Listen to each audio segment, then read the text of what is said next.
The legacy of that day is one of valor, a day of American strength.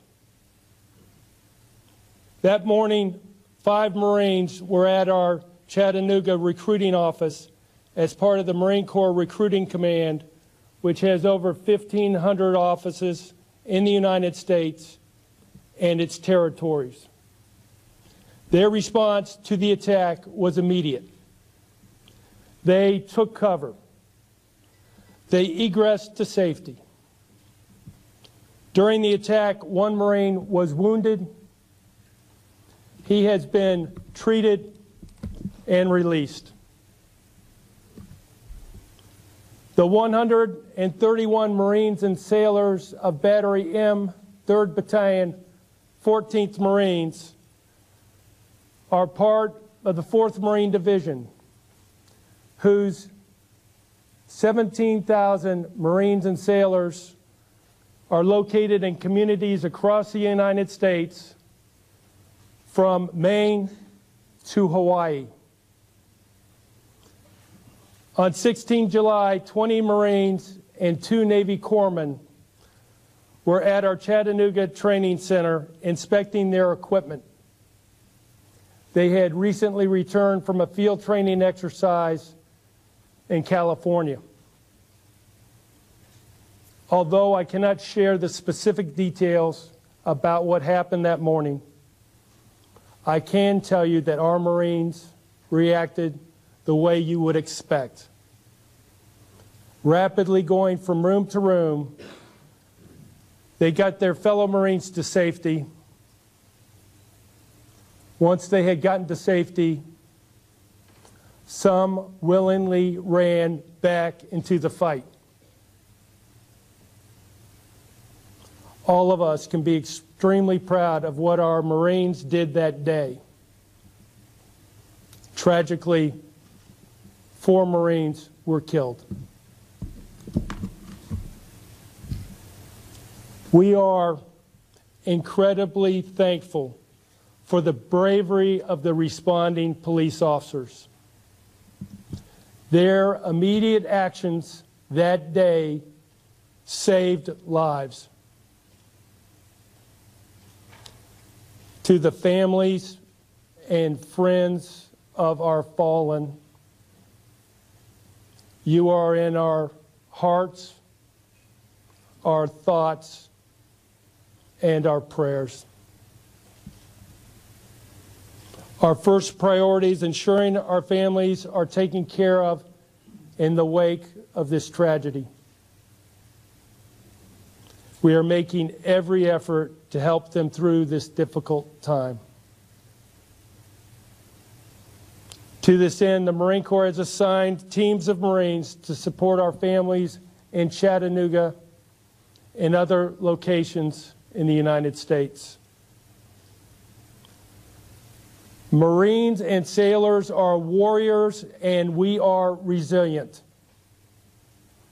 That said, this is a very difficult and painful time as we cope with the loss of our Marines and sailor.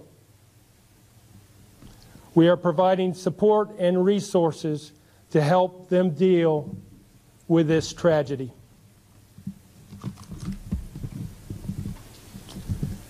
The outpouring of support from the citizens of Chattanooga and the surrounding communities is deeply appreciated.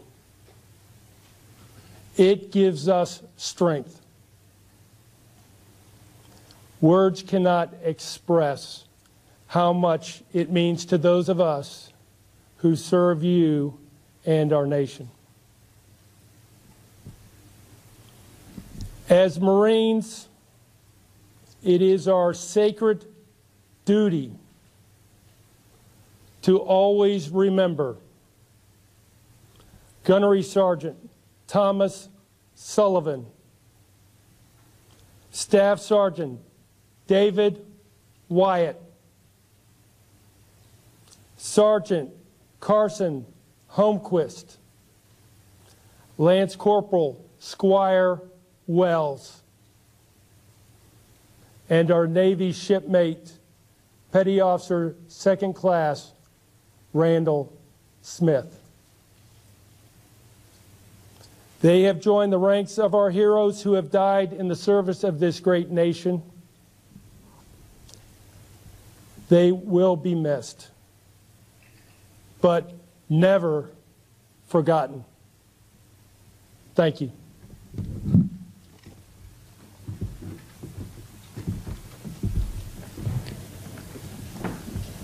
Good afternoon. Just 6 days ago, a senseless act of violence at both the Chattanooga recruiting station and the Navy Operational Support Center claimed the lives of 5 members of our Department of the Navy family.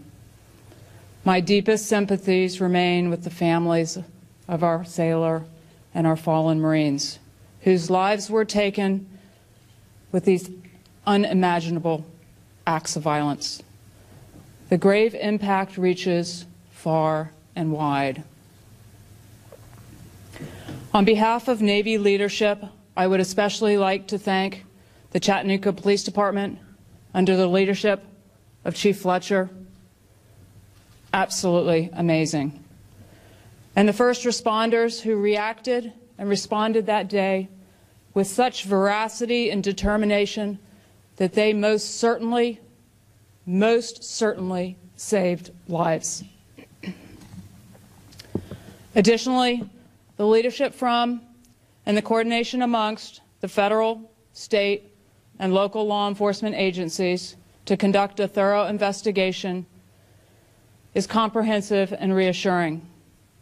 We are committed to work with our partners and law enforcement represented here, as you see on the stage, to investigate, review, and guard against future vulnerabilities and to safeguard the security of our service members and their families. It is an absolute imperative. Throughout our nation's history, sailors and Marines have served overseas in harm's way and have experienced the deep and lasting pain of combat loss.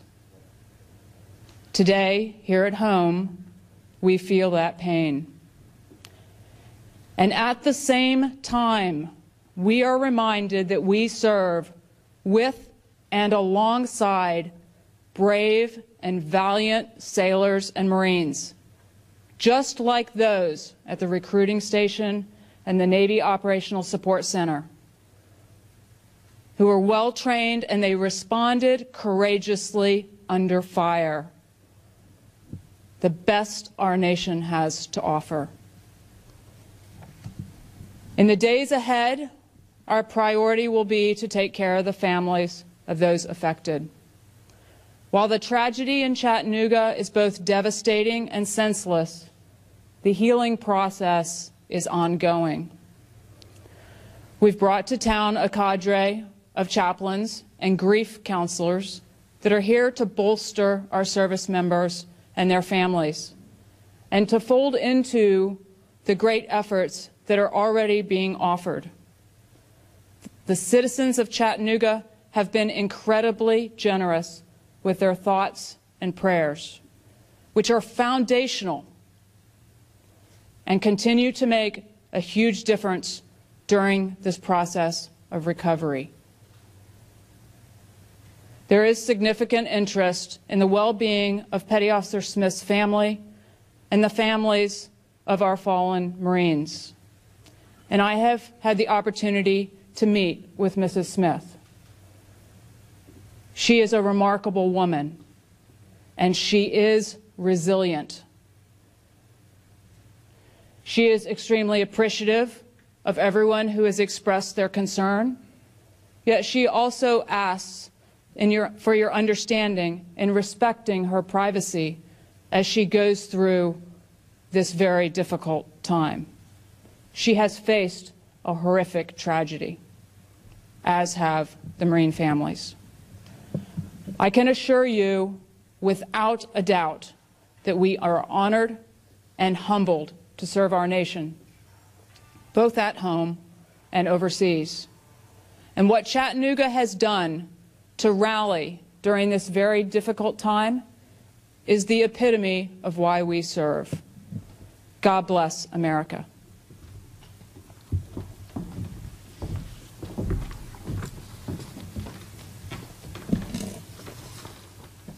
Afternoon. Before I get into the actual briefing concerning the events of that day, I would like to thank the community here in Chattanooga for the outpouring of support that we have received concerning this investigation. The folks have stepped to the plate and performed admirably supporting us as we do this investigation. I know there are going to be many questions about this tragic event, especially about the shooter and why he did what he did. We have those same questions and are working hard to get those answers. But please keep in mind this is a complex and ongoing investigation, and we are still in the early stages of piecing together exactly what happened and why, so we can provide you the most complete and accurate picture. It is very important not to jump to conclusions about what happened, so I would ask that you please be responsible when talking about the case. Let us gather the facts we need in order to honor our heroes' ultimate sacrifice. With those caveats, I want to share some additional information with you about what we believe happened at both crime scenes, which will no doubt show how heroic our service members were on July 16th. Shortly before 11 a.m. on July 16th, the shooter drove up to the Armed Forces Recruitment Center and fired shots. He did not get out of his vehicle at that time. He then proceeded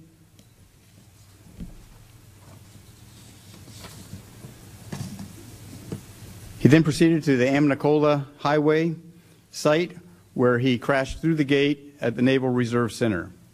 The shooter exited his vehicle armed with an assault rifle, a handgun, and numerous magazines of ammunition.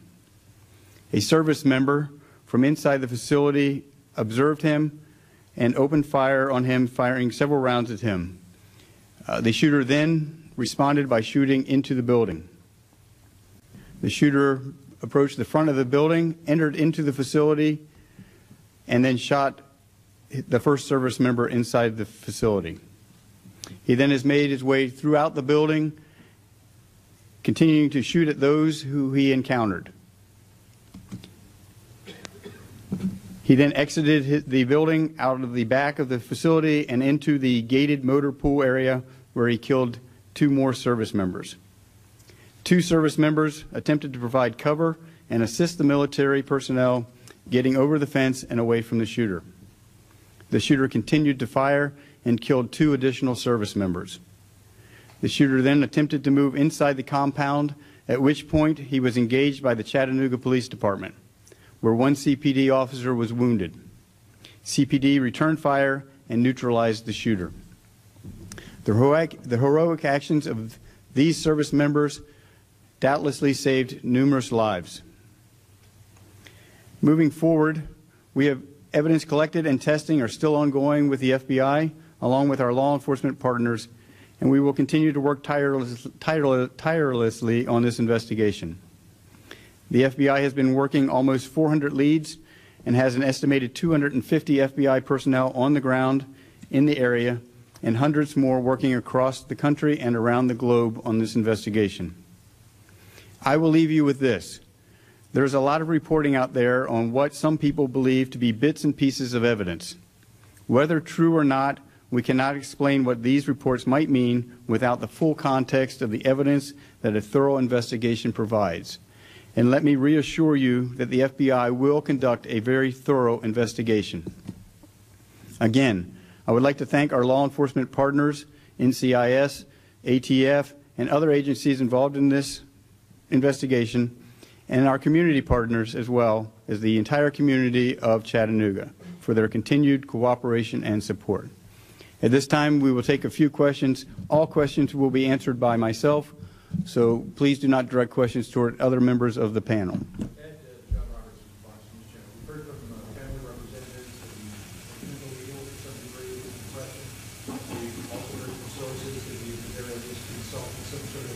radical Islamic ideas on the internet. What can you tell us about that? It leads towards some sort of idea of how and why to send. Okay. For those of you who didn't hear the question, and I will try to paraphrase it and make sure I get it right, reports of mental illness by family members concerning the shooter, as well as possible radical information on the internet that he may have observed. I'm not going to go into the details as to what we have found on the various pieces of media that we have obtained, again, because it is an ongoing investigation. As far as his mental health, we have heard the same reports, and we are investigating that to determine whether or not there is any validity to those. Right down here in front. Hey, Aaron Cooper with CNN. There's been reports that there were some personal or privately owned weapons used in responding to the shooter. Can you tell us how many of those were used, who used them, and did anybody hit the shooter? Did anybody hit anyone else? Was there any friendly fire incident? Okay. Well, since he had a microphone, I don't think I need to repeat the question. So we'll start with the weapons that were recovered inside the facility. We found 3 weapons inside the facility that we believe, well, we know belonged to the shooter. 1 weapon was located in the vehicle, and 2 weapons were located on his person. 2 additional weapons were recovered at the scene. Those weapons belonged to service members, and they were, at least one of the weapons was discharged at the subject. Whether he was struck by those individuals is unclear at this time. The autopsy results are still pending, and once we get those, we'll be able to make that determination. Were those officers authorized to have those weapons? As far as any authorization of weapons, it's not relevant to our current investigation. That's an investigation that will be conducted separately by the military, and I'm sure they will address it at some point when they have completed their investigation. Since we have NCIS standing behind. Okay, I'm going to go ahead and move on to the next so we can share the field here. Who's in the... Yes, sir. Miguel Almaguer with NBC News. I'm curious if the ballistic reports have come back from the shooting, if you know all of the victims were in fact shot by the gunman and not officers that may have been responding and trying to take down the shooter. Okay. I can tell you, and the question is, and I'm not sure you had the mic up high enough for everybody to hear, were the ballistic reports returned that would indicate whether or not the shooter, or the victims, I'm sorry, whether the victims were hit by friendly fire? All indications are, and we do not have the ballistic reports yet back. Preliminarily, it looks like all victims were killed with the same weapon. Yes, ma'am. With Fox 17 News out of Nashville, Tennessee. Can you tell us anything about Abdul-Aziz's uncle and his visit to Jordan, and is that part of the investigation? The question is, can I tell you about the shooter's uncle in Jordan, and is that part of our ongoing investigation? The FBI will explore every possibility and every relative and associate that he has, no matter where they are located. If his uncle is located in Jordan, then I am certain that we will work with the Jordanian government to get any information that we possibly could. Eric Yes, Shelzik, Associated Press. You've been doing a lot of interviews of friends and family in the 2 days running up, or I guess in the time running up to the incident. I was curious what you could share with us about what you found out from those interviews, specifically in these 2 days where the family thought he was back in his work job elsewhere when he's really here with the rented Mustang. So the question is, can I share with you anything that the relatives or people we've interviewed with you? At this point, no. Again, and I suspect you suspected that answer would be mine. Obviously, is an ongoing investigation. We are extremely, as we said earlier, we've covered well over I forget the number of leads, but a significant number of leads. Every day, more and more leads are generated. We are running full speed. We have close to 700 to 1,000 agents working, or personnel working on this full time. So again, I can't share the particulars of any statements given to us by witnesses. Yes. Sir, Richard Crossett from New York Times. Can you tell us where you purchased these weapons, how you purchased them, also whether or not they were modified anyway? I can tell you that the question is, can I tell you where the weapons were purchased, were they purchased legally, and were any of the weapons modified? None of the weapons were modified. As for where the weapons were purchased, we know where the weapons were purchased, and I'm not prepared to discuss any further than that. Again, we're pursuing those leads. Yes, sir. Wondering if you could clarify once again where the Marines who were slain died, because I was a little confused when you said the 2 Marines tried to provide cover for Marines trying to help others get to safety. 2 died inside and 2 outside. I just wondered if you could go over that scenario one more time. Okay. 1 service member died inside the facility or was wounded inside the facility. 4 service members were killed outside the actual building, so inside the fence.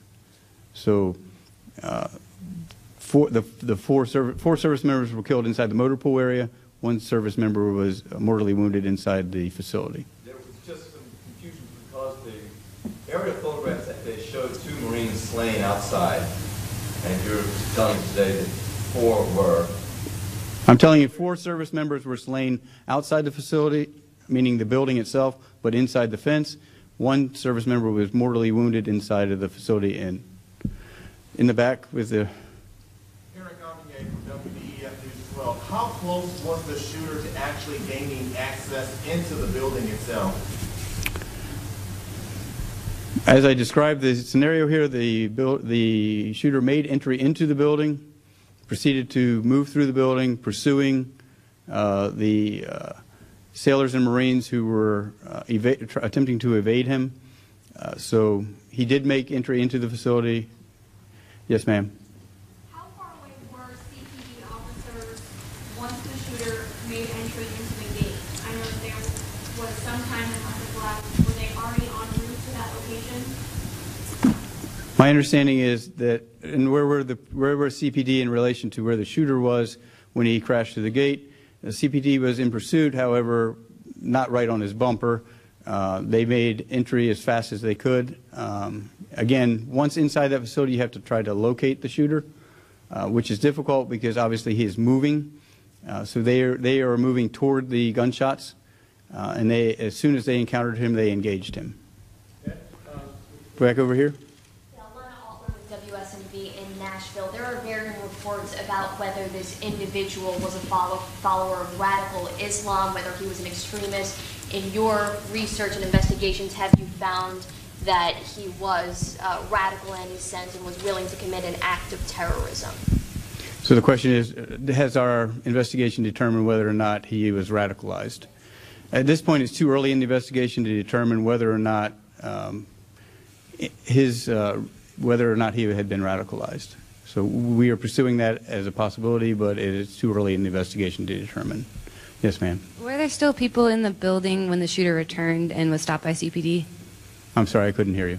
Were there still people trapped in the building when the shooter came back inside after he went outside the first time? The shooter never re-entered the building. Once he exited the building out of the back, he never re-entered. Yes, sir. Last time you spoke with us on Friday, you were operating on the premise that he was operating alone. You hadn't found any nexus to international terrorism. Are you still operating on that principle? Did this appear to be a lone wolf who self-radicalized if in fact he was radicalized? We obviously are, I'm sorry, and I know I need to repeat the question for folks so that they can hear.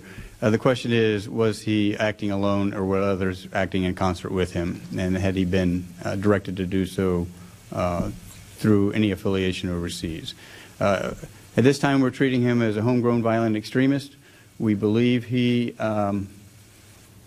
acted on his own that day. We believe he entered the facility on his own. We do not have any indication that anyone else was assisting him on that day. One more question. I'll go right back here with the, I believe, the plaid shirt.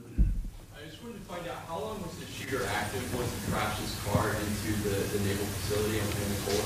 Okay. Our understanding of the timeline is the entire event from the time he crashed the gate till he finished took anywhere from 3 to 5 minutes. All right, thank you all. That'll be it. Thank you. Can you tell us anything about the officer This will be the final press conference we'll have. If we have additional press conferences, we'll notify you by email or through our distro list. If you have any follow-up questions, some of us will be here to try to shed some light on things you may need. You'll hear from the U.S. Attorney's Office if there's an additional press conference. There are none planned at this time. Thank you all very much. We appreciate it. And that concludes the press conference. We're going to take a few minutes now to capsulize and provide a summary of what we learned today for those of you who may have tuned in late. This press conference started actually about a minute early, and it was largely conducted by FBI Special Agent in Charge Ed Reinhold, who works out of the Knoxville office. So let's review what we learned today. We know that the Chattanooga Police Department pursued the suspect after getting the call of the original shots on Lee Highway. They engaged the shooter unfortunately a few minutes later after the Marines had been killed.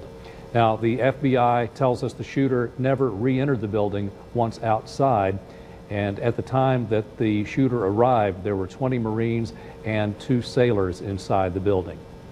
And going over some of the other pieces of information we learned today, we were told by Rear Admiral Mary Jackson of the U.S. Navy that the Chattanooga Police Department's response was absolutely amazing. That can't be stated enough. Now, the suspect did fire shots inside the building of the Navy Operations Support Center there on Amnicola Highway, continued shooting inside, exited the building from the rear, continued shooting, never re-entered the building. All those who were killed outside the building in what's called the motor pool area within the fence. There was 1 person wounded inside, and that officer has since been released and is doing all right. There you see the victims: Randall Smith, the U.S. Navy, the Navy petty officer, second officer; Skip Wells, who is from the Marietta, Georgia area and was memorialized last night at his high school, Sprayberry High School; Carson Holmquist; also Thomas Sullivan from Massachusetts; and Sergeant David Wyatt, who had set up roots here in the Hickson area, and his services will be held on Friday. Some other information for you. The investigation, as they say, is ongoing. The FBI agent in charge tells us they're following more than 400 leads that have been submitted since the time of the shooting. There are 700 various investigative personnel working this full-time, including 200 to 250 FBI agents on the ground here in Chattanooga, hundreds more worldwide. Now, the FBI says that they do know where the suspect purchased the weapon, but they are not releasing the information on where those purchases were made. And as we said earlier, they've confirmed that 1 serviceman was wounded inside that Navy Operations Support Center building, 4 of them killed outside.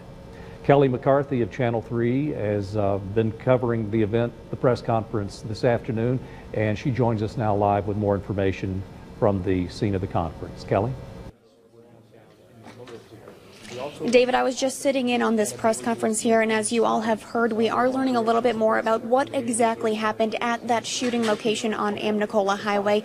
We got a lot of things confirmed that the shooter actually ran through the gate. He started shooting while he was outside the building, entered that building, and that's where he first fatally shot, first wounded the U.S. Navy officer. It was described that he started going room to room looking to see who was there, but as we have also learned, that's when everyone in the building, the 20 Marines and 2 Navy officers, that's when they all went into their active shooter training drill and started escaping. Once the shooter then went back outside into the gated area, he killed those 4 U.S. Marines. The Marine leader, the Marine major here, said that those Marines acted as any Marines would, and there's a quote that really stuck out to me. He said, quote, "Some willingly ran back into the fight," and that's how we believe those 2 other Marines died, that they were getting to safety, but they realized they still had some unfinished business. They turned around and willingly ran back into the fight.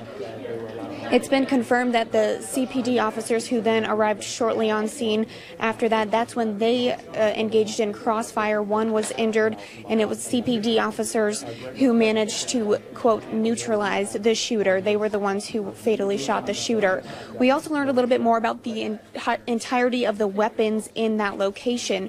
We know that 3 weapons belonged to the shooter, 1 assault rifle and 2 other guns. There were also 2 other weapons recovered on the scene. Those are believed to have belonged to service members. And when asked if they were authorized to have those guns on scene, the FBI agent said that is not relevant to their investigation and they won't be looking into that. That's something the Marines will have to investigate on their own. We are learning a lot more about where their investigation is going to continue.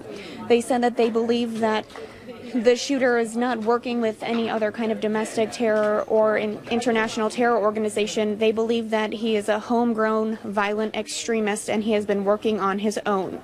I'm live at the site of the press conference at the TVA building in Chattanooga. Kelly McCarthy, Channel 3 Eyewitness News. Thank you, Kelly. And that last point that Kelly brought up is the answer to a question that many of you have asked in recent days as to whether the shooter, Mohammed Abdulaziz, had help. And as Kelly mentioned, the FBI agent Reinhold said they believe him to be a homegrown violent extremist who acted on his own. Now also, they say that they have many of the same questions you and I do about motives and intentions, and they will be researching that. They say do not jump to any conclusions. A couple of other notes that we want to bring here. Callie Starnes in our newsroom tells me that the Chattanooga Police Department has had sort of a briefing or training room set up in recent days, and several caterers and others have provided snacks for those officers who have been involved in shift changes and that kind of thing. And we understand that the supply has run down to pretty much nothing. So for those of you who may be involved in churches or clubs or businesses who may be wanting to help our police officers, if you want to contact the Chattanooga Police Department at 643-5000, they could use some supplies and some food and just some refreshments because the supplies and shelves are running low. Once again, that's 643-5000. A couple of other quick notes involving funeral arrangements for 2 of the shooting victims. We now know that Sergeant David Wyatt, who has lived in the Hickson area for the past few days, services will be held Friday afternoon at 1 o'clock at Hickson United Methodist Church. We now know that that church service will be just for family and friends. That is not a public funeral. Now, there will be some information released tomorrow as to the funeral procession route, which will be going from Hickson United Methodist Church to the National Cemetery. They're off Bailey Avenue in Holtzclaw. So once again, not a public funeral, Friday afternoon at 1 o'clock for Sergeant David Wyatt. We also have just learned about the funeral arrangements for the Navy Petty Officer Second Class Randall Smith. They're on the upper left part of your screen. His funeral will be Tuesday afternoon at 2 o'clock at First Baptist Church in Fort Oglethorpe. The visitation just prior to the service from 10 to 2, with a burial Tuesday at 4 o'clock at National Cemetery. We don't have information yet as to whether that will be a public funeral or not. So that's the latest developments. As you heard, the law enforcement officers still investigating, still looking for answers and looking for clues as to why we had this tragic shooting in Chattanooga Thursday. There will be no further briefings, they tell us, unless new information becomes available. We'll be back this afternoon live at 5 from Lee Highway, where people are still paying tribute to our fallen heroes here in Chattanooga. We'll go back to regular programming. This is David Carroll for Channel 3 Eyewitness News.